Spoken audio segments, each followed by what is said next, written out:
Hola, buen día. Bienvenidos a la primera clase que vamos a ver a través de este formato de la clase de movilidad sustentable y tecnología. Entonces nos encontrábamos viendo el repaso de ingeniería de tránsito, particularmente el caso de las intersecciones semaforizadas y el día de hoy vamos a revisar el cálculo de mora según las fórmulas que nos brinda el HCM, ¿no? Entonces habíamos visto estas fórmulas, cómo calcular D1, D2, la capacidad de la intersección. También más adelante vamos a ver cómo calcular D3, que es la demora por cola al inicio del periodo, ¿no? D1 la uniforme, D2 la incremental, ¿no? Entonces quería ver primero este ejercicio. Habíamos visto un ejercicio de sensibilidad donde tenemos para un cierto grupo de carriles, tenemos un ciclo de 90 segundos, flujo de saturación de 1800 vehículos por hora, dos carriles, una tasa de llegada de 600 vehículos por hora y nuestro periodo de análisis era de 15 minutos, ¿no? Asimismo, esto se trata de un semáforo de tiempos fijos.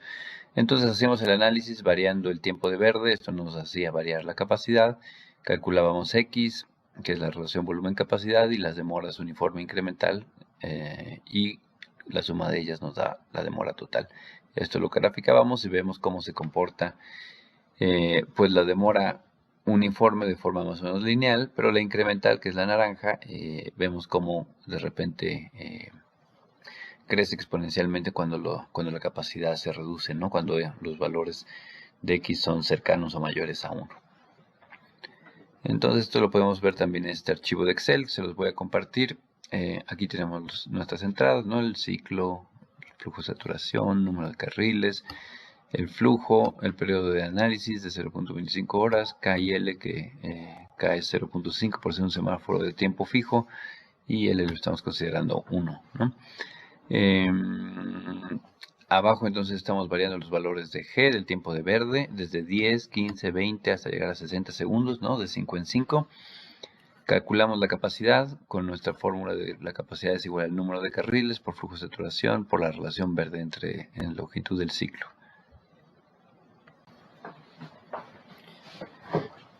Entonces, tenemos ya estos valores calculados. Nos vamos a calcular D1. D1 lo calculamos con la fórmula 0.5C.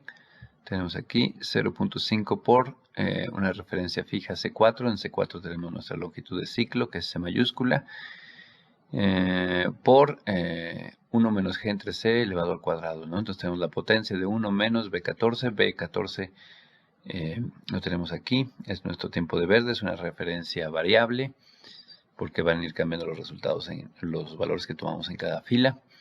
Entre C4, esta es una referencia fija que hacemos al tiempo de ciclo otra vez, ¿no? 90 segundos, ese va a ser constante. Todo elevado al cuadrado. Y lo dividimos entre 1 menos el mínimo de 1x, 1 menos el mínimo de 1 o D14. En D14 tenemos una referencia variable a x, ¿no? Porque este valor también va a ir cambiando en cada fila. Por B14, bueno, perdón, por G entre C, ¿no? G es nuestro tiempo de verde, es una referencia variable que tenemos en B14. Y C es nuestro tiempo de ciclo, que es una referencia fija en C4. Tiempo de ciclo 90 segundos. Entonces con esto calculamos D1, copiamos la fórmula hacia abajo y tenemos estos valores, ¿no? Obviamente el valor de la demora uniforme es más alto cuando el tiempo de verde es pequeño porque tenemos menor capacidad, y va bajando la demora uniforme conforme aumentamos nuestro tiempo de verde. Es lo que podemos ver en la línea azul de la gráfica, se comporta de forma más o menos lineal. D2, sin embargo, se comporta de una manera distinta, ¿no? Tenemos aquí la fórmula 900 por T. T es nuestro periodo de análisis que tenemos como referencia fija en la celda C8, es 0.25, por X menos 1, D14 menos 1, ¿no? En D14 tenemos referencia variable a X, más la raíz de X menos 1 al cuadrado. Entonces tenemos la potencia 2 de D14 menos 1, donde D14 es nuestro X, más 8 por K y L, que son referencias fijas en C9 y C10, ¿no? Que las tenemos. Por D14, que esta es una referencia entonces variable, que es X, ¿no? KLX, X la tenemos acá, entre C minúscula, que es la capacidad, por T mayúscula, que es el periodo de análisis, ¿no? Entonces la capacidad la tenemos en C14 y el periodo de análisis es una referencia fija que tenemos en C8. Acá está, ¿no? Entonces, con esta fórmula calculamos D2. Igualmente, entonces ya vemos que para cuando X tiene valores bajos, pues D2 casi desaparece, ¿no? Tiene estos valores de la demora incremental son muy bajos, pero se disparan cuando X toma el valor de 1 o mayores a 1, ¿no? Entonces, que es lo que estamos viendo aquí arriba. Lo vemos en la gráfica con la línea naranja. Y en la última columna tenemos la suma de las dos demoras, de 1 más D2, ¿no? Que es la línea amarilla. Ya vemos. Entonces, ese es el comportamiento que tienen las demoras en un grupo de carriles cuando vamos variando el tiempo de verde, ¿no? Es decir, la capacidad del grupo de carriles. Entonces vemos cómo para valores ya bajos de capacidad se dispara la demora por el tema de la demora incremental. El otro ejemplo que les quería mostrar es el que resolvimos, el que empezamos a ver en la última o penúltima clase. Decía estimar D1, D2 y D3 para un grupo de carriles para cada uno de los 4 cuartos de hora de la hora de máxima demanda, ¿no? Entonces teníamos de 7 a 8 demandas de 600, 800, 650 y 500 vehículos por hora. Con nuestros datos, 2 carriles, 1500 vehículos por hora de flujo de saturación, 21 segundos de verde en un ciclo de 90. Aquí el tiempo de verde es constante, no lo vamos a variar como en el ejemplo anterior. Calculamos la capacidad multiplicando 2 por 1500 por 21 entre 90, nos da 700 vehículos por hora. Entonces nos damos cuenta que en todos los cuartos de hora estamos por debajo de la capacidad, excepto en el segundo, ¿no? Donde se excede la capacidad y nos va a generar un problema de demanda no atendida que le vamos a heredar al tercer cuarto de hora y posiblemente al cuarto, dependiendo si se puede atender la demanda por completo en este tercer cuarto de hora, la demanda no atendida o solo parte de ella. Entonces vamos a ver cómo lo resolvimos. Otra vez aquí en el Excel que les voy a compartir. Están los datos, ¿no? La capacidad que ya la calculamos. Y aquí vamos entonces para cada cuarto de hora. Estamos viendo la demanda. X, que la calculamos como la relación volumen-capacidad, ¿no? El flujo, la demanda nos la da la celda, en este caso C22, que es una referencia variable porque vamos a copiar la fórmula hacia abajo y tomar los valores que tenemos en cada fila. Pero la capacidad es una constante, entonces tenemos una referencia fija a la celda D19, ¿no? Que son los 700 vehículos por hora de capacidad que tenemos. Estos son constantes, no cambian. D1 y D2, pues así lo tenemos. D1 lo calculamos de la misma manera que en el ejercicio anterior, con esta fórmula. D2 acá está también. Entonces aquí tenemos valores. Vemos que D2 se dispara cuando se excede la capacidad, ¿no? Entonces aquí lo interesante es empezar a analizar de qué caso se trata. En el primer cuarto de hora tenemos un caso 1, porque nos están diciendo no hay cola al inicio del periodo, ¿no? En el primer periodo. Y además la demanda está por debajo de la capacidad, entonces no se genera un caso de demanda no atendida, ¿no? Si estuviéramos por arriba de la capacidad sería un caso 2, pero no es el caso, ¿no? Entonces estamos en un caso 1, no tenemos problemas de capacidad. Segundo cuarto de hora sí tenemos un problema de caso 2, no hay cola al inicio del periodo porque el periodo anterior no tiene problemas, entonces podría ser un caso 1, caso 2. Sería caso 1 si la demanda estuviera por debajo de la capacidad. Este no es el caso 1, este es caso 2 porque 800 es mayor que la capacidad, ¿no? La capacidad son 700. Entonces por eso tenemos un caso 2. Vamos a heredar una cola al inicio del tercer periodo. para calcular cuánto sería esta cola o este QB, pues vemos por cuánto excedemos la capacidad. La capacidad es 700, la demanda es 800, entonces estamos excediendo la capacidad en 100 vehículos por hora. Pero como el periodo es de 15 minutos, es un cuarto de hora, entonces los 100 vehículos por hora los dividimos entre 4 y tenemos una cola al inicio del siguiente intervalo de 25 vehículos. Entonces vamos a tener un valor de QB igual a 25 para este caso, ¿no? Como si tenemos QB, entonces el tercer cuarto de hora podría ser un caso 3, 4 o 5, ¿no? El primero que podemos descartar es el caso 5. Para que fuera un caso 5, la demanda tendría que ser mayor que la capacidad, la demanda del periodo. La demanda del periodo es de 650 vehículos por hora. Está por debajo de los 700, entonces no se trata de un caso 5. Si estuviera por encima de 700, tendríamos un caso 5, donde la cola se incrementaría todavía más, ¿no? Pero no lo es, entonces sabemos que es un caso 3 o un caso 4. Para que fuera caso 3, tendríamos que ser capaces de atender toda la demanda del periodo más la no atendida del anterior.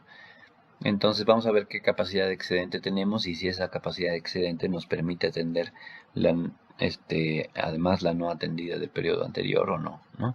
Entonces la capacidad de excedente son apenas 50 vehículos por hora, es la diferencia entre 700 y 650. 50 vehículos por hora entre 4 nos da 12.5, es decir, podríamos atender una cola o una cantidad de demanda no atendida de hasta 12.5 vehículos por hora.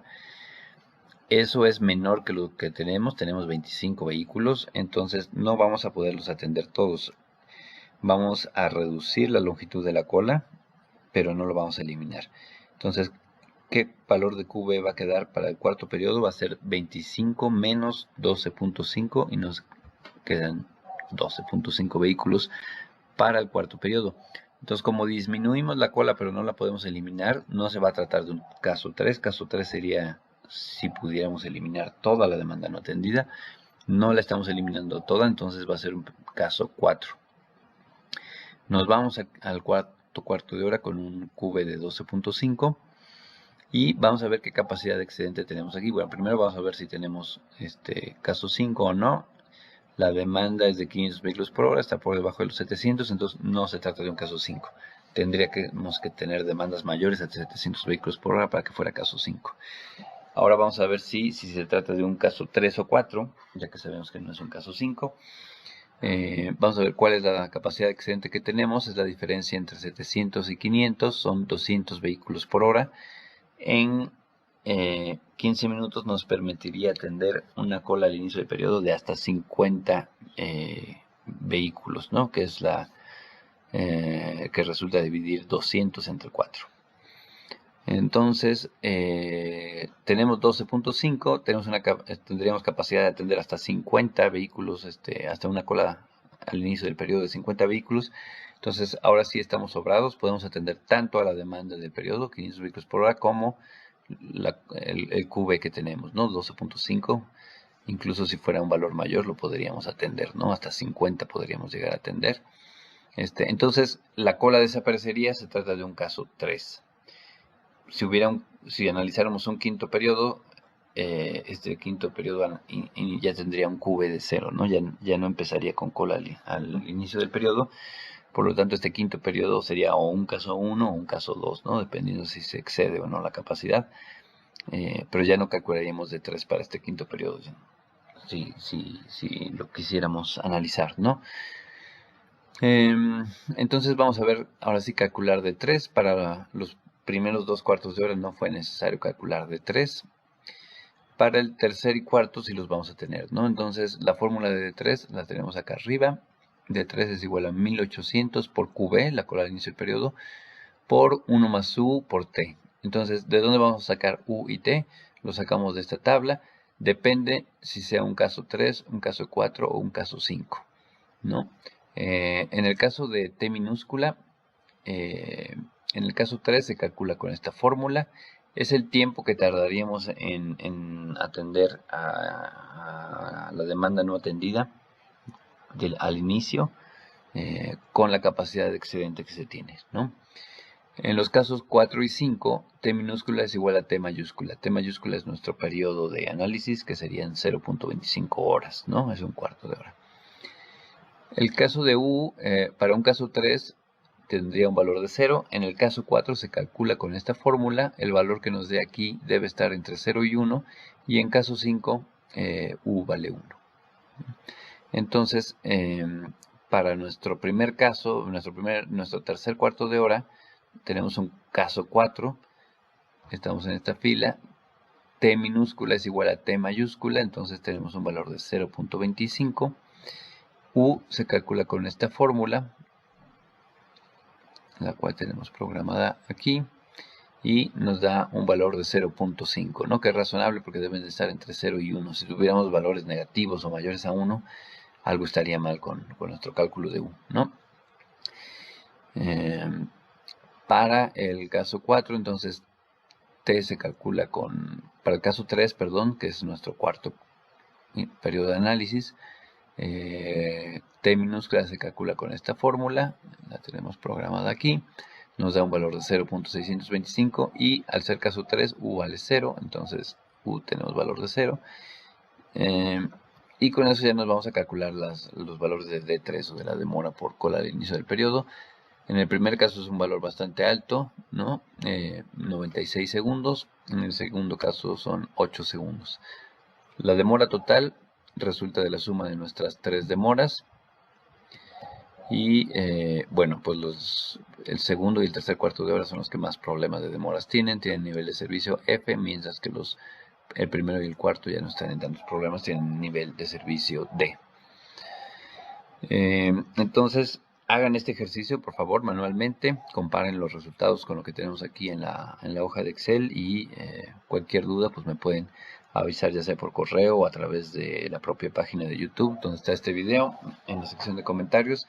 Recuerden aquí en la sección de comentarios de YouTube poner un comentario avisando que ya con su nombre y la palabra visto, ¿no? De que ya vieron el video, para tener ahí un registro de quienes ya lo han revisado, ¿no? Entonces, pues nada más les encargo este ejercicio, me lo pueden hacer llegar por correo y pues hasta la próxima. Cuídense, que les vaya bien. Chao.